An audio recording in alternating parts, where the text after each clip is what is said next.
आज हम बात करने वाले हैं ईयू के बारे में, यानी कि यूरोपियन यूनियन कि यूरोपियन यूनियन क्या है और इसकी शुरुआत कब हुई और क्यों हुई। तो हम बात करते हैं वर्ल्ड वार सेकंड के दौरान की। वर्ल्ड वार सेकंड जो हुआ था 1939 से 1942 के बीच। तो इस वर्ल्ड वार सेकंड के दौरान सभी देशों के जो रिसोर्सेज है वो ख़त्म हो गए थे। तो ज़्यादातर सभी देशों के रिसोर्सेज ख़त्म हो गए थे। तो यूरोप के जो देश थे ना, यूरोप के जो देश थे वो देश अपने आप को कमज़ोर महसूस कर रहे थे। और इस वर्ल्ड वार के दौरान यूरोप के देश तो कमज़ोर महसूस कर रहे थे, और जो यूएसए था ना, यूएसए का अलग ही बोलबाला था, उसका अलग वर्चस्व चल रहा था, लीडर बन रहा था, वो लीडर था। तो यूएसए के दबदबे से बचने के लिए और खुद को कमज़ोर फील कर रहा जो हमारा यूरोप है, यूरोप के जितने भी देश थे वो कमज़ोर फील कर रहे थे, और यूएसए उसका अलग ही वर्चस्व बढ़ता जा रहा था। तो यूएसए के दबदबे से बचने के लिए यूरोप के देशों ने सोचा कि ऐसे तो बात नहीं बनेगी, ऐसे तो बात नहीं बनेगी, तो यूएसए हम पर हावी होता रहेगा। तो यूरोप के सभी देशों ने एक होने की सोची कि भाई एक ऐसा कोई ऑर्गेनाइजेशन होना चाहिए ना जिसमें हम सब ग्रुप से रहें, हम अपना ही एक ग्रुप बना ले, फिर यूएसए हम पर हावी कैसे होगा। तो क्या किया कि यूरोप के लोगों ने अपना एक ग्रुप बना लिया, और इस ग्रुप की शुरुआत कब हुई? 1957 में। 1957 में रोम संधि हुई थी, रोम संधि। उस संधि में क्या हुआ? ईईसी की शुरुआत की गई। ईईसी यानी कि यूरोपियन इकोनॉमिक कम्युनिटी यानी कि 1957 में ईईसी बना दिया गया, यूरोपियन इकोनॉमिक कम्युनिटी। यानी कि यूरोप के जितने भी देश थे ना, उन्होंने क्या किया, अपनी एक आर्थिक मामलों से रिलेटेड, यानी कि जो चीज़ें इकोनॉमिक से रिलेटेड है उसके लिए एक कम्युनिटी बना ली, यानी कि एक साझा मार्केट बना लिया। जो चीज़ें पैसों में लेन देन होते हैं ना, उनके लिए एक कम्युनिटी बना ली कि हम सारे देश एक जैसी पॉलिसी अडॉप्ट करेंगे, ठीक है, इकोनॉमिक से रिलेटेड। तो ईयू की जो बात सबसे पहले स्टार्ट हो गई थी, मतलब ईयू की जो शुरुआत हो गई थी वो हो गई थी 1957 में रोम संधि के तहत। रोम संधि के तहत सबसे पहले ईयू ने अपना वर्चस्व रखा, मतलब कि अपना पैर आगे बढ़ाया और यूरोपियन इकोनॉमिक कम्युनिटी की शुरुआत कर दी, ठीक है। अब इसके बाद क्या हुआ? 1985 में क्या हुआ? शेंगेन संधि, शेंगेन संधि हुई, शेंगेन ट्रीटी, यानी कि शेंगेन संधि हुई, शेंगेन संधि, ठीक है। इस शेंगेन संधि में क्या हुआ? जो यूरोप के देशों ने क्या किया, जो बाउंड्रीज है वो बाउंड्रीज हटा दी। बाउंड्रीज हटाने का मतलब हो गया कि सीमाएं हटा दी यूरोप के देशों के बीच में। अब क्या होगा? यूरोप के देश के लोग, एक देश के लोग दूसरे देश में जा सकते बिना किसी वीजा के। तो 1947 में तो एक साझा बाजार बना लिया। उसके बाद 1985 में शेंगेन संधि हुई थी, उस शेंगेन संधि में बाउंड्रीज हटा दी जितनी भी थी, कि इधर से लोग इधर उधर जा पाएंगे। इसके बाद क्या हुआ? जो 1992 में इन मेन ईयू बना दिया गया, 1992 में ईयू बना दिया गया।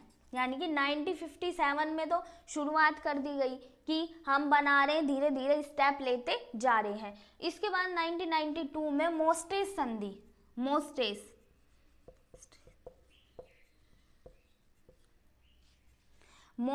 संधि हुई थी। उस संधि के तहत ईयू को बना दिया गया 1992 में।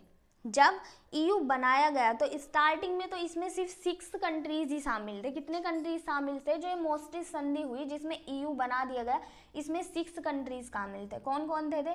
France, Italy, Belgium, Netherlands,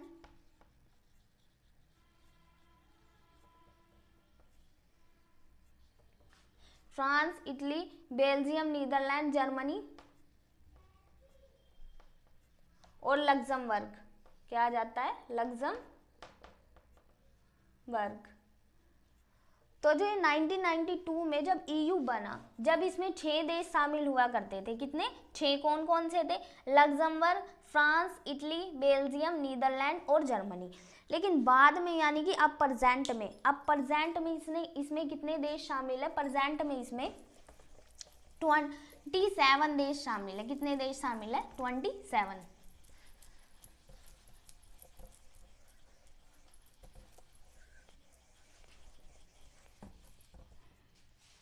present में जो हमारा EU है इसमें प्रेजेंट में 27 कंट्रीज शामिल है। यूरोप के 27 कंट्रीज शामिल है 50 कंट्रीज में से। यूरोप के टोटल 50 कंट्रीज है, उसमें से 27 कंट्रीज शामिल है। बीच में 28 थे, यानी कि अब 27 है, लेकिन बीच में 28 हो गए थे। लेकिन 2020 में ब्रिटेन ने एग्जिट ले लिया। जो ब्रिटेन है उसने एग्जिट ले लिया। तो यहाँ पर कितने मेंबर हो गए? फिर इसमें वापस से 27 मेंबर्स ही हो गए। ब्रिटेन ने एग्जिट क्यों ले लिया था? क्योंकि हमने यहाँ पर जो शेंगेन संधि बनाई उसमें लिमिट्स हटा दी थी, यानी कि बाउंड्रीज हटा दी थी। तो उसके बाद क्या हुआ? लोग बिना वीजा के इधर से उधर जा रहे थे, यूरोप के देश आपस में। तो इस दौरान क्या हुआ था कि ब्रिटेन की पॉपुलेशन बहुत बढ़ गई थी, वहाँ पे GDP का भी गलत हो रहा था। तो क्या किया ब्रिटेन ने? इसमें से एग्जिट ले लिया, उसको हटा दिया गया ब्रिटेन को 2020 में। तो वापस से 27 कंट्रीज हो गई इसमें। इसके बाद इसमें जितने भी कंट्रीज शामिल है उन कंट्रीज के लिए 2002 में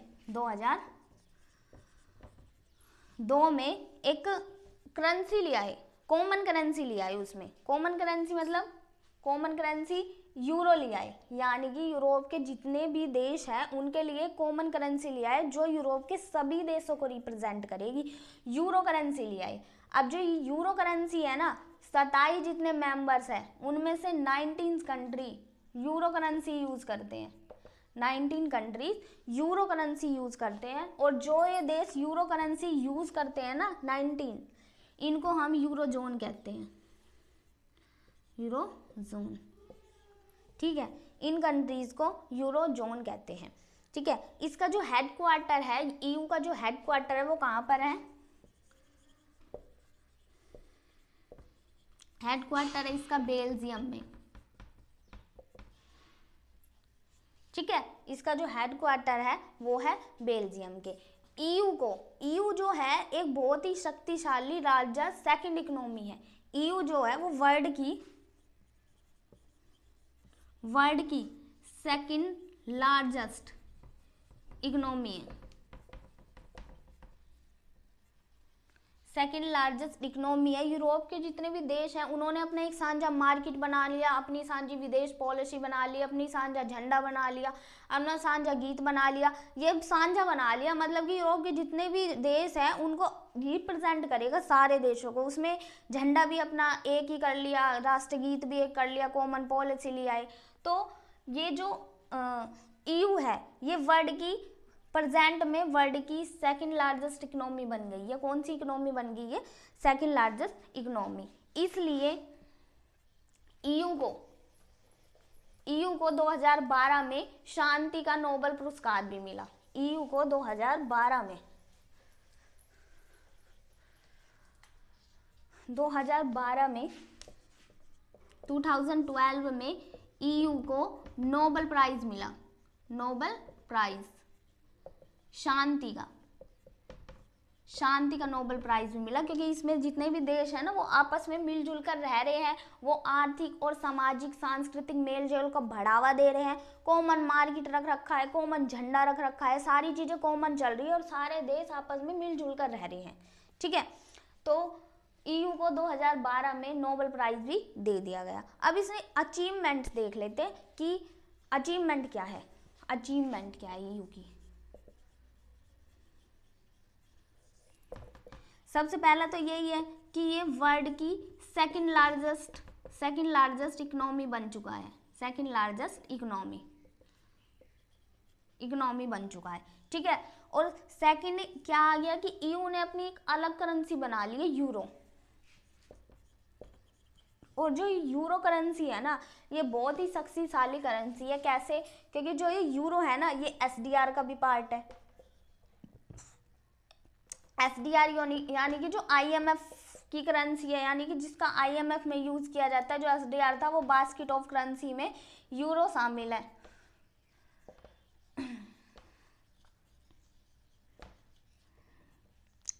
ठीक है, इसके अलावा डब्ल्यूटीओ में भी यूरो का अलग ही रोल है।